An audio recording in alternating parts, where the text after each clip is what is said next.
Bonjour et bienvenue. J'espère que vous m'entendez.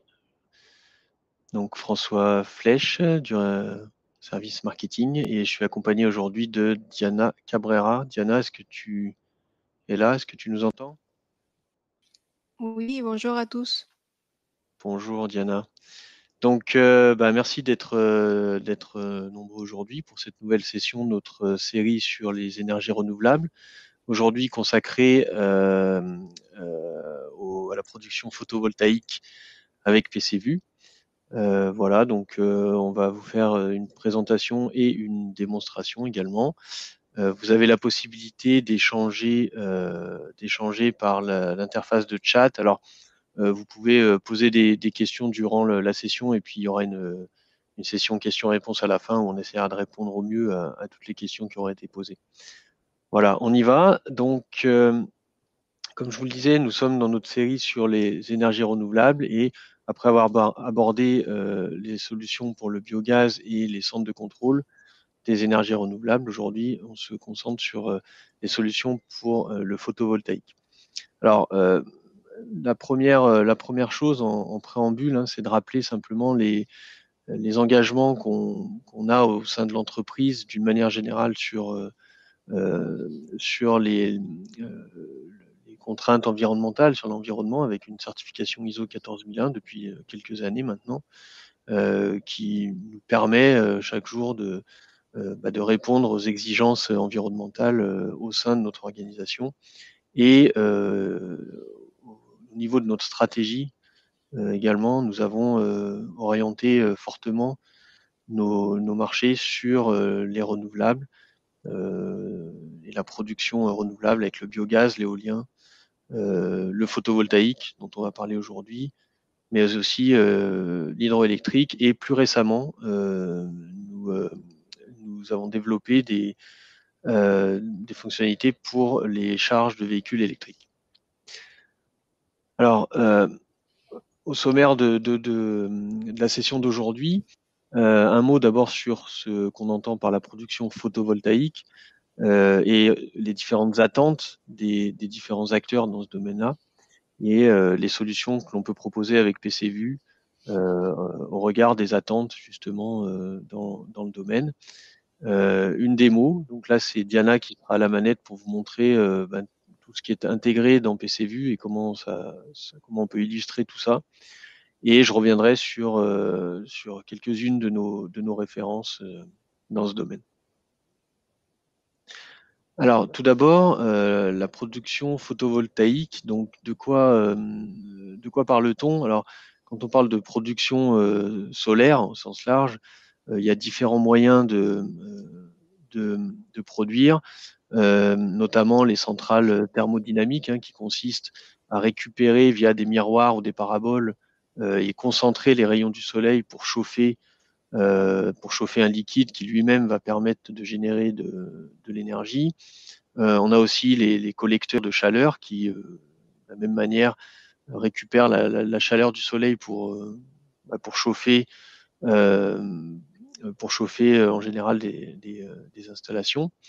Et on en vient au photovoltaïque, dont le principe est de récupérer également les rayons du soleil, mais au travers de cellules photovoltaïques qui vont transformer cette énergie solaire en énergie électrique. Alors, dans le réseau, la production solaire a toute sa place, hein. Donc, on a les productions nucléaires ou les productions, on va dire, plus standards que l'on retrouve ici en haut du schéma. J'ai noté d'ailleurs des petits logos PCVU pour identifier les sites sur lesquels nous intervenons. Donc, on intervient sur tout type de production, et y compris donc l'éolien et le solaire qu'on voit ici, qui permet une production. Si on va un peu plus loin euh, dans l'architecture et dans la disposition d'un site solaire, on a ici une vue qui illustre la disposition d'un parc solaire, voilà, avec donc des panneaux qui sont eux-mêmes constitués de cellules et ces panneaux ou ces groupes de panneaux génèrent donc une tension continue qui est transformée en tension alternative via un onduleur. On a ensuite un poste de transformation qui va élever la tension, et enfin un poste de livraison qui va permettre de raccorder cette énergie au réseau haute tension, à la grid. Donc voilà le type de parc solaire, de centrale solaire photovoltaïque dont on parle aujourd'hui. Alors si on regarde d'un peu plus près on va dire l'architecture et le réseau, on a donc ici en bas donc les panneaux solaires qui produisent donc un courant continu, un poste de transformation pour transformer ça en alternatif, élever la tension, et ensuite le poste de livraison va se charger de raccorder cela au réseau électrique général. Et donc la supervision ici permet de superviser l'ensemble de ce réseau, avec notamment un lien vers les automates qui gèrent tous les composants de l'installation. Alors, sur une installation de ce type, eh bien, on retrouve différentes parties prenantes, différents acteurs qui vont avoir bien des besoins bien définis et différents. On pense notamment aux exploitants. Donc les exploitants sont en charge justement de produire et d'exploiter le site, de produire l'énergie. Donc l'exploitant va avoir besoin de savoir s'il y a des pertes de production et de savoir les justifier. Pourquoi il y a eu des pertes de production, d'où viennent ces pertes, et vers qui se tourner en cas de perte. L'exploitant a également besoin d'avoir un récapitulatif de production, évidemment, de suivre la production en temps réel. Un gros intérêt sur les données météo, évidemment. Par définition, la centrale solaire s'appuie sur des données extérieures et météorologiques. Donc c'est très important pour l'exploitant d'avoir accès à ces données-là de manière simple et centralisée. Toutes les données d'énergie doivent également pouvoir être mises à disposition pour et par l'exploitant. Et sur un côté peut-être un peu plus maintenance, il est impératif de faciliter d'une manière générale les opérations, et en particulier l'organisation des équipes qui vont intervenir pour détecter les défauts et corriger les défauts sur le site. Également, les équipes de maintenance qui peuvent être également, qui peuvent faire partie des exploitants, eux vont avoir besoin de pouvoir surveiller en temps réel toutes les données du parc photovoltaïque, tous les équipements qui sont connectés et qui permettent le fonctionnement et la production d'énergie, la possibilité de localiser les pannes de manière très rapide pour pouvoir y remédier aussi de manière efficace et rapide. Le client final, lui, évidemment, va être intéressé au plus près sur les pertes et les consommations du site, sur l'énergie qui n'a pas été produite, éventuellement les causes, et de manière à pouvoir chiffrer ça, et pour ensuite pouvoir déterminer son retour sur investissement. Enfin, la dernière partie prenante, et non des moindres, l'intégrateur qui va mettre en place, qui va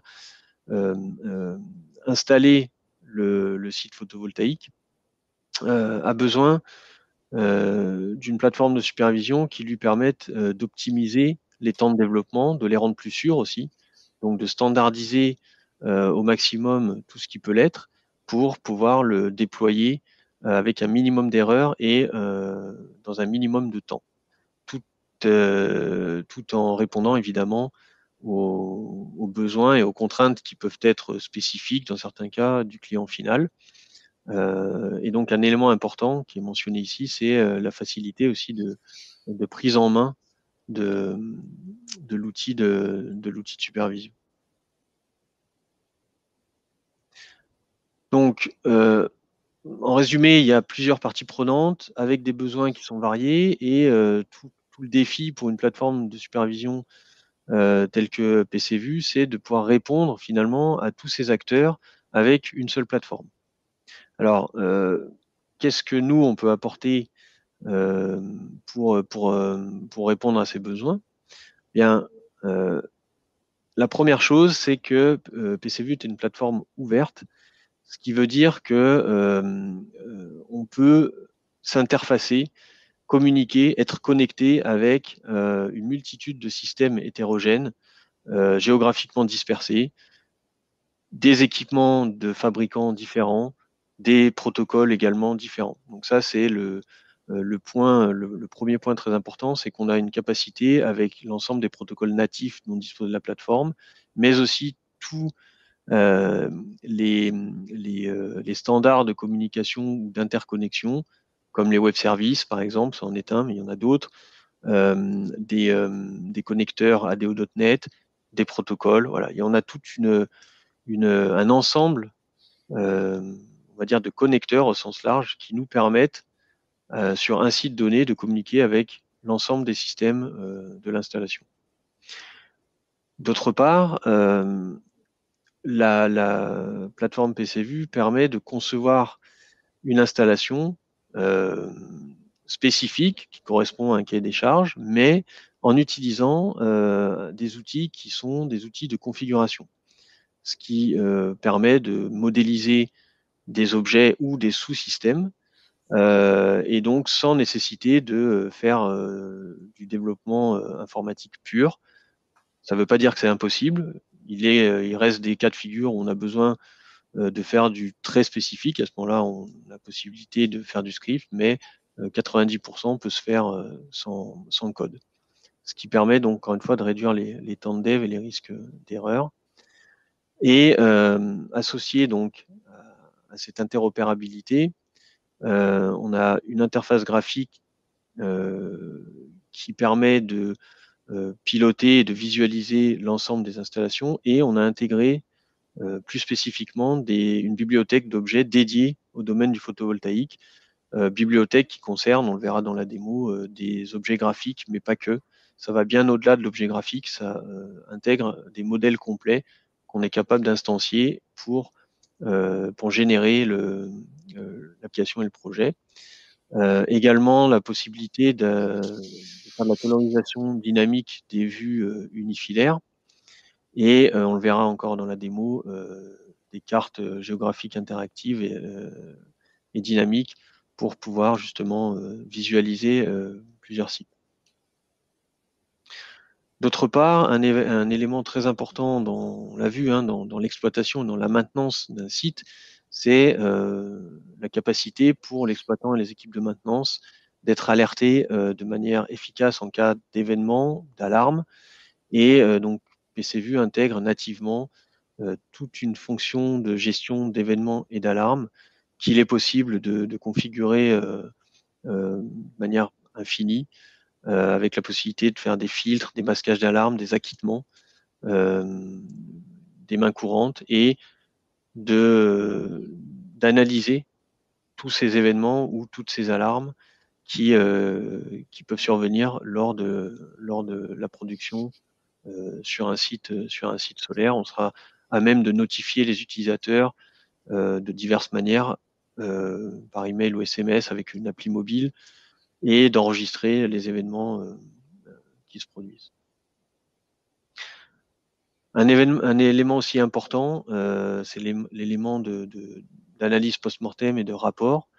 Comme on l'a vu, ça fait partie des besoins de savoir ce qui s'est passé, de pouvoir l'analyser et le justifier auprès éventuellement d'organismes réglementaire ou tout simplement auprès d'un client ou auprès d'un utilisateur. Donc, il faut être en mesure d'archiver des données, de savoir en tirer des statistiques et des rapports pour pouvoir ensuite les diffuser aux personnes concernées. Enfin, si on parle plus de fonctionnalités, on a une offre qui permet une exploitation en situation de mobilité, donc pour des opérateurs qui se trouvent sur site ou pour des managers qui se trouvent dans leur bureau mais qui ne sont pas justement au plus proche du site, ben, il est nécessaire d'avoir la possibilité depuis un navigateur web accès à tous les dashboards par exemple, pour un opérateur de maintenance d'être notifié et de pouvoir très rapidement acquitter un problème qui a été identifié depuis une appli mobile. Et on a également intégré une solution qui va bien au-delà, qui est une solution géocontextuelle, qui permet là une véritable assistance personnalisée de l'opérateur en prenant en compte sa position, son rôle et également l'environnement qu'il concerne. Donc, en fonction de l'état du site, l'opérateur va être averti, il pourra piloter le site, renvoyer des éléments à un centre de contrôle en temps réel, discuter également en temps réel et il pourra profiter aussi euh, d'un smart bot pour l'aiguiller dans ses, dans ses opérations. Donc toute une suite mobile qui permet de répondre à ces besoins particulièrement adaptés pour l'exploitation photovoltaïque. Alors au niveau des architectures, on peut imaginer tout un tas d'architectures. La plus simple, j'allais dire, c'est celle qui consiste à superviser un parc éolien localement. Et donc, on a donc une station PCVU qui supervise un site. Et on peut avoir comme ça plusieurs sites supervisés localement. Donc, l'avantage, c'est qu'on a des performances très bonnes, hein, puisque la connexion est directe. Les données restent locales au site, donc il n'y a pas d'échange de données vers l'extérieur. Et on peut faire de l'exploitation locale avec du traitement de données pour le pilotage et la maintenance. Alors ça n'empêche pas, lorsqu'on a un site qui est équipé avec une seule station, d'évoluer vers une centralisation, une architecture plus distribuée. Donc c'est le type d'architecture qu'on propose en standard également, comme on le voit ici, où là on va avoir plusieurs sites qui sont connectés localement avec un poste local sur le réseau local, mais qui sont également connectés à un centre de contrôle qui se trouve sur le réseau, donc géographiquement à un autre endroit, avec éventuellement des données qui sont elles-mêmes enregistrées dans un cloud et qui permet donc d'avoir une vision d'ensemble de tous les sites de supervision. Donc, on a ici certains avantages, hein. Ça permet de centraliser des données et surtout d'en déléguer la maintenance et l'exploitation à un tiers, ce qui peut permettre d'avoir un niveau d'archivage et de sécurité et de maintenance, surtout de l'infrastructure, intéressant. Et on a la possibilité d'avoir une supervision à un endroit, comme un centre de contrôle, pour pouvoir voir l'ensemble des sites. Donc ça, c'est des architectures qu'on voit dans les énergies renouvelables. On l'a vu lors du précédent webinaire pour l'éolien, mais ça marche aussi pour le photovoltaïque ou le biogaz, par exemple. Donc ça, c'est des choses qu'on sait mettre en œuvre de manière assez standard. Un point également qui est très important par les temps qui courent sur la cybersécurité. Donc, il faut savoir que la plateforme PCVU intègre un ensemble de fonctionnalités cyber, de la fourniture du logiciel avec une installation qui est sécurisée, jusqu'à son utilisation avec un un ensemble de fonctionnalités permettant un déploiement qui répondent aux besoins cyber de l'IT avec la mise en place de DMZ, l'utilisation de HTTPS et de protocoles sécurisés. Alors, je vais m'arrêter de parler, puis je vais laisser la main à Diana pour qu'elle puisse vous montrer et illustrer un petit peu de manière plus concrète à quoi ça ressemble dans PC Vue. Alors, Diana, je te laisse partager l'écran. Ok.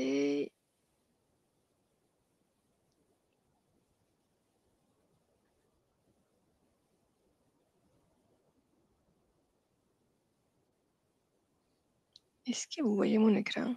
Ouais, on voit ton écran. Là, on voit l'interface Click Meeting. Donc, si tu peux passer sur la VM, voilà. Là, je suis sur la BM. Donc, comme François l'a dit lors de la présentation, dans cette démo, on essaye de mettre en place des objets. Par exemple, ici, dans cette vue d'accueil, on a une vue carte où on peut observer qu'il y a deux sites photovoltaïques, site photovoltaïque 1 et 2, sur lesquels, avec un simple clic droit qu'on peut configurer, on arrive à voir des informations importantes.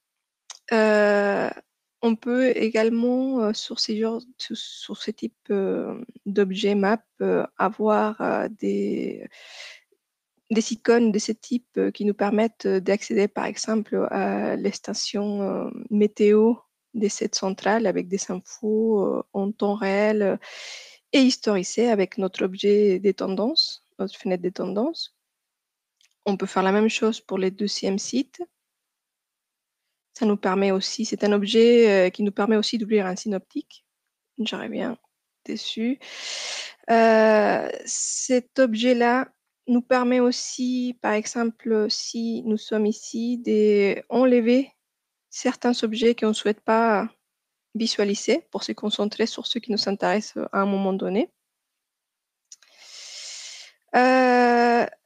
Donc, cette démo, je vais passer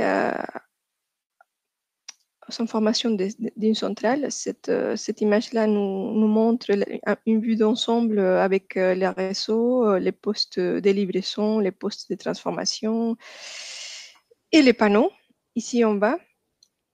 On a construit également une vue tableau qui nous permet d'accéder rapidement aux informations les plus importantes de chaque partie de notre centrale. Par exemple, les informations des inverseurs, l'état des inverseurs, son identifiant, la puissance, s'il y a une erreur ou pas, la production et d'autres infos plus. Ces objets-là, je vais vous montrer tout à l'heure, ils ont été construits avec l'architecte aussi. Du coup, à chaque fois qu'il y a un nouveau, on peut facilement venir ajouter la suite sans beaucoup de travail.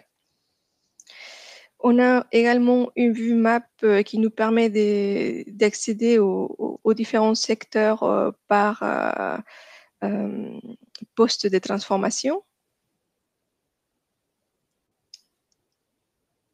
On a aussi des objets qui correspondent au poste de livraison où on peut visualiser dans ces objets-là la puissance active et réactive. Et par exemple, s'il y a un défaut de communication, s'il y a un événement alarme, si la porte de cette poste de livraison est ouverte ou fermée, les nombres d'inverseurs qu'il y a ici.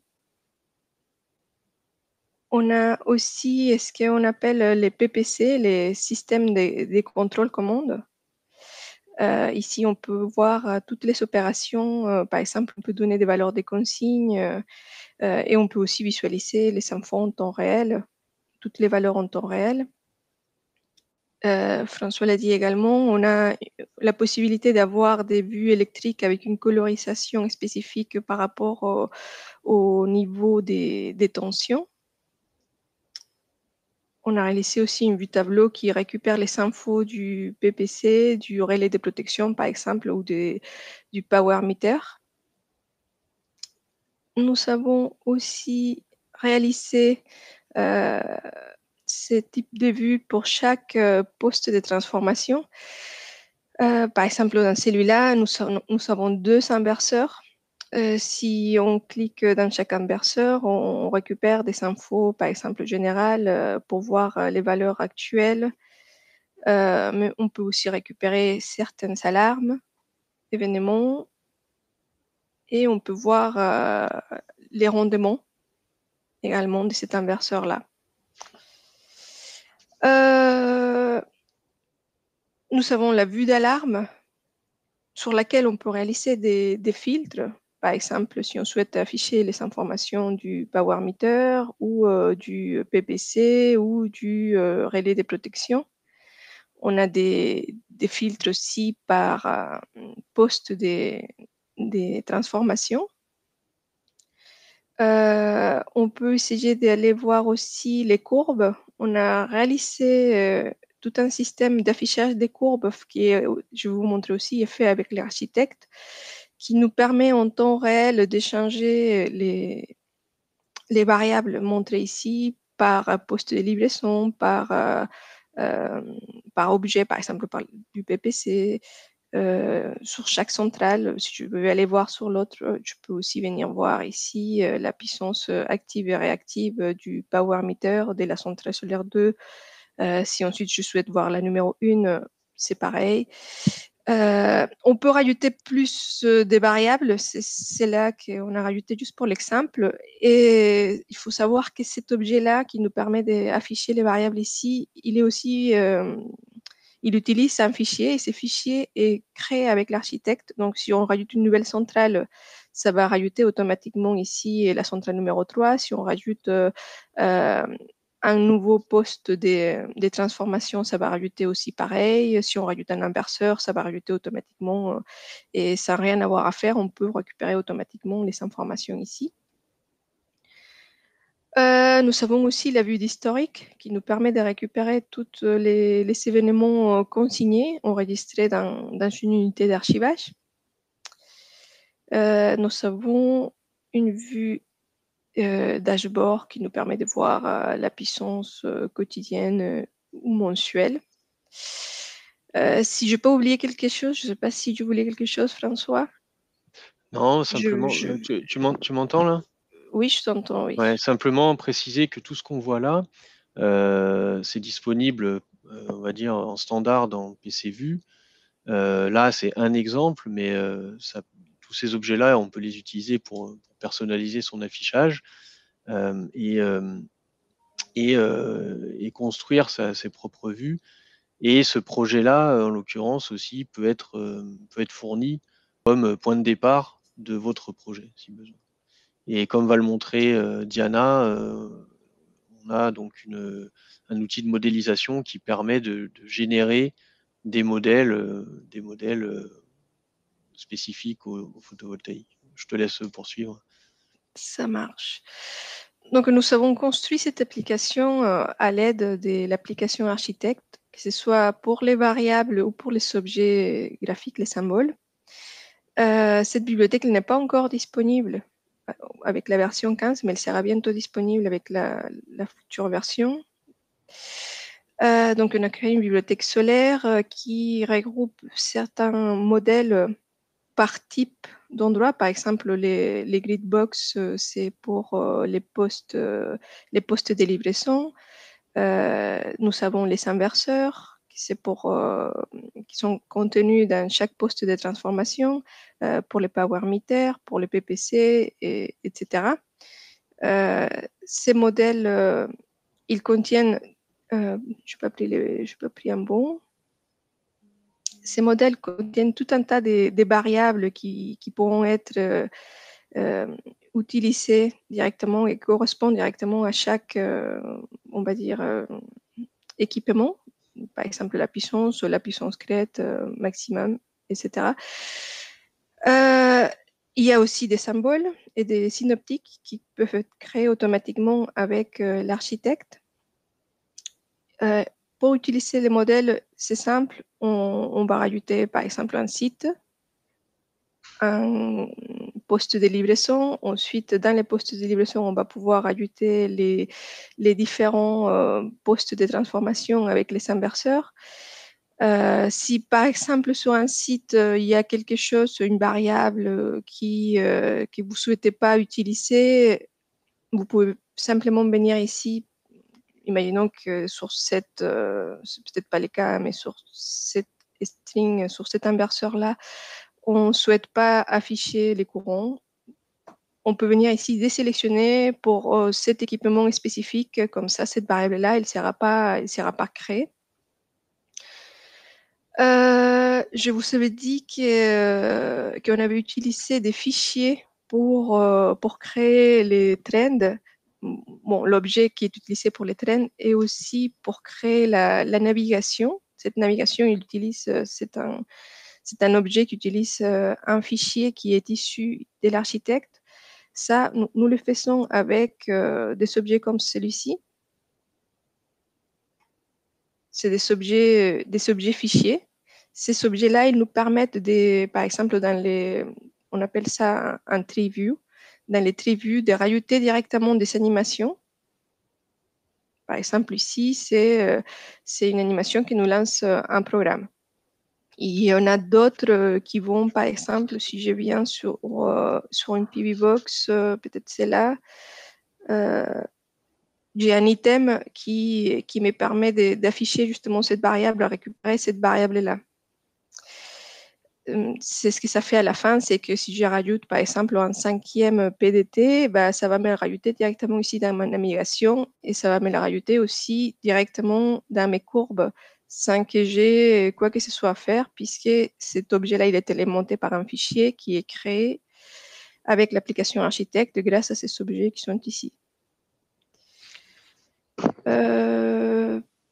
Est-ce que j'ai oublié quelque chose, François, par rapport à l'architecte? Non, donc ça, ce qu'il faut retenir de ça, c'est que la modélisation, elle va vraiment permettre déjà de personnaliser les éléments de conception du site et que ensuite, une fois que cette étape-là de modélisation est faite, ça réduit grandement les temps de déploiement et surtout de modification. C'est-à-dire que si demain il y a un onduleur ou un poste de transformation qui vient à changer ou qui vient même à être remplacé, la supervision va être mise à jour très rapidement et avec un risque minimum d'erreur.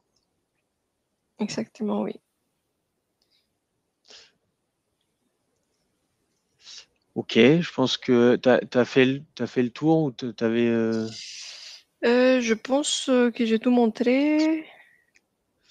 Ouais. Est-ce que tu as monté pour la carte géographique l'envers du décor? Peut-être pour montrer que, encore une fois, c'est vraiment quelque chose d'abordable en termes d'intégration. C'est une Oui, configuration où on vient choisir des symboles ou des images, on vient les positionner sur la carte et conformément à la philosophie de PCVue, on vient simplement instancier des symboles qui vont venir s'animer sur la carte. Donc là encore, oui. c'est une facilité de configuration. Là, justement, c'est l'exemple d'un symbole. Ouais. On en a. Ouais, il y en a un certain nombre. On peut montrer aussi la capacité en runtime d'avoir les données temps réel. Je ne sais plus si tu l'as montré tout à l'heure. Si tu reviens sur la partie exploitation. C'est cette partie-là qui est affichée en temps réel. On peut Voilà. rajouter ou enlever des choses qui nous arrangent pas. Si je le remontre.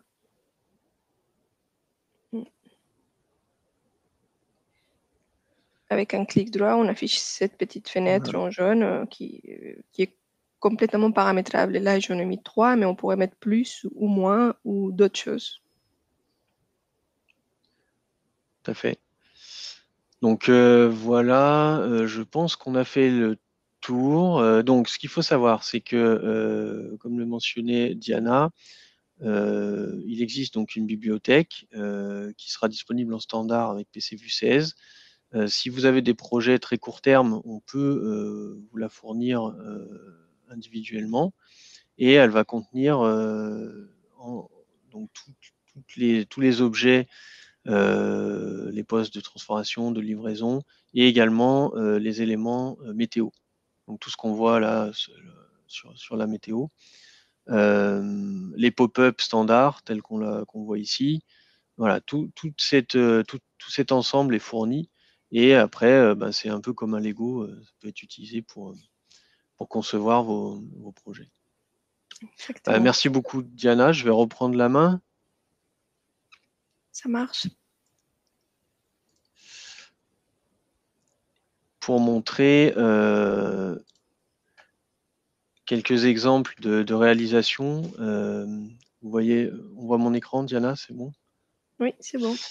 Donc, par exemple, des réalisations faites par Iberdrola, qui est un client avec qui on travaille énormément dans l'éolien, mais aussi dans le photovoltaïque, avec donc ce type d'installation qui génère donc une, 800, plus de 800 gigawatts d'électricité et avec une installation qui est conséquente en termes de nombre de variables.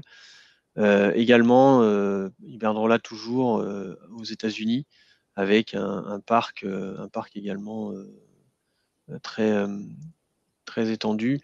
Donc là, ce sont sur cet exemple-là, je reviens un petit peu au précédent, hein, c'est typiquement un site qui est relié à un centre de contrôle qui contrôle plusieurs sites et qui est également piloté en local. Voilà, et un autre exemple à Madagascar, de centres photovoltaïques également avec un certain nombre de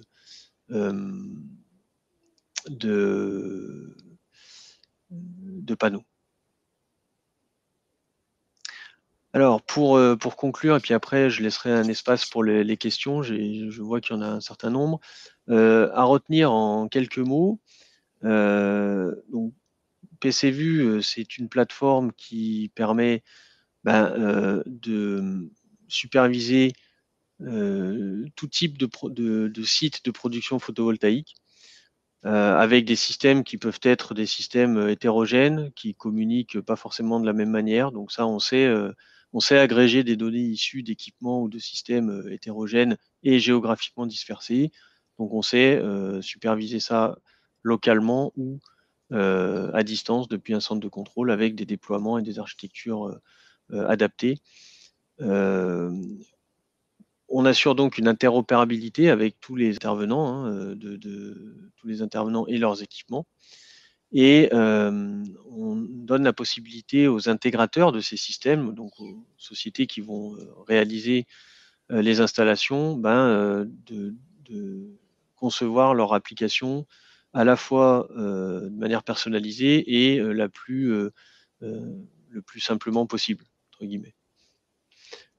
Avec également des possibilités de reporting pour les données de production. Alors voilà, j'en ai fini pour la présentation. Je vais balayer maintenant les questions qui ont pu être posées. Alors, donc là c'est une question concernant les courbes, pour savoir si les courbes si on peut tracer des courbes dans le passé. Donc là, c'est dans le cadre d'une architecture, on a une hypervision, c'est-à-dire qu'on a un centre de contrôle qui est à distance et qui supervise des sites locaux.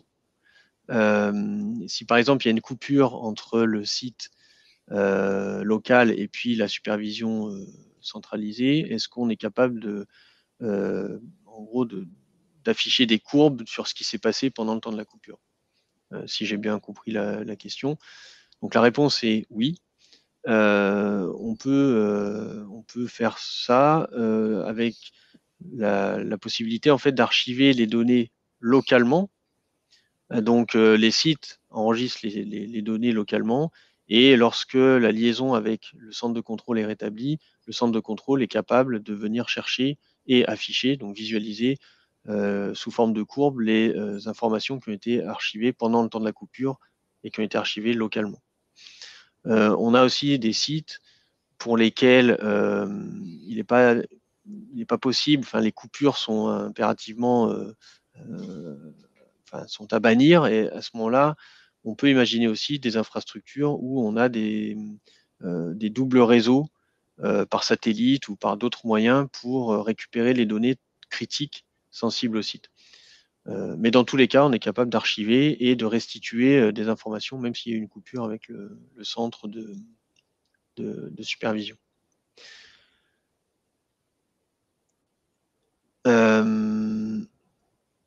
Toujours sur l'accès centralisé hypervision, la question est, est-ce qu'il est nécessaire d'installer en fait un logiciel sur un ordinateur distant pour accéder à la supervision du site, ou est-ce qu'on peut le faire depuis un simple navigateur web? Donc je confirme qu'on peut tout à fait accéder à la supervision via un navigateur web.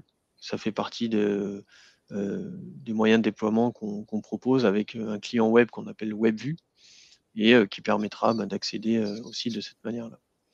Donc il n'est pas nécessaire d'avoir un PC avec PCView d'installer. On peut aussi s'appuyer sur le bureau d'accès à distance de Windows, des choses qu'on fait aussi, qu'on fait régulièrement. Voilà. Ouais, je vois quelqu'un qui réagit en disant RDS, voilà, tout à fait. Un bureau d'accès à distance, c'est ce que je voulais dire par là, hein, c'est RDS, un Remote Desktop Services, donc ça s'appuie sur le bureau d'accès à distance Windows. Et ça, c'est des choses qu'on sait déployer, facilement.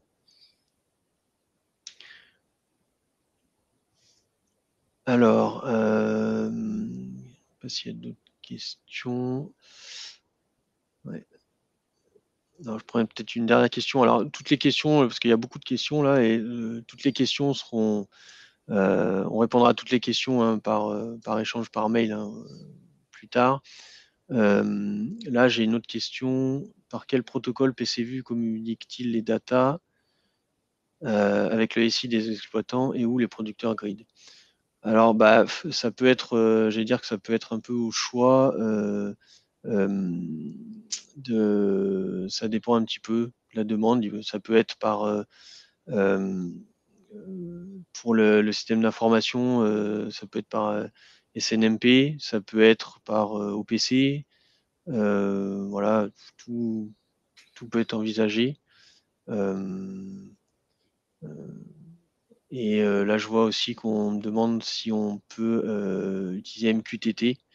Donc oui, je confirme, on peut aussi échanger par MQTT. Alors après, si vous avez des sites plus particuliers, vous pouvez nous contacter et puis on pourra évaluer ensemble les meilleures options. Mais globalement, en termes de communication, on aura ce qu'il faut. Très bien, on va clore la session pour aujourd'hui. Je vous remercie beaucoup encore une fois de votre participation. Donc je vous donne rendez-vous pour le prochain webinaire qui se déroulera le 29 juin. Et dans lequel on parlera donc des performances et du maintien en conditions opérationnelles des installations de production renouvelable. Merci Diana, merci Merci beaucoup, merci à tous. à tous, et à très bientôt. Au revoir. À bientôt, merci, au revoir.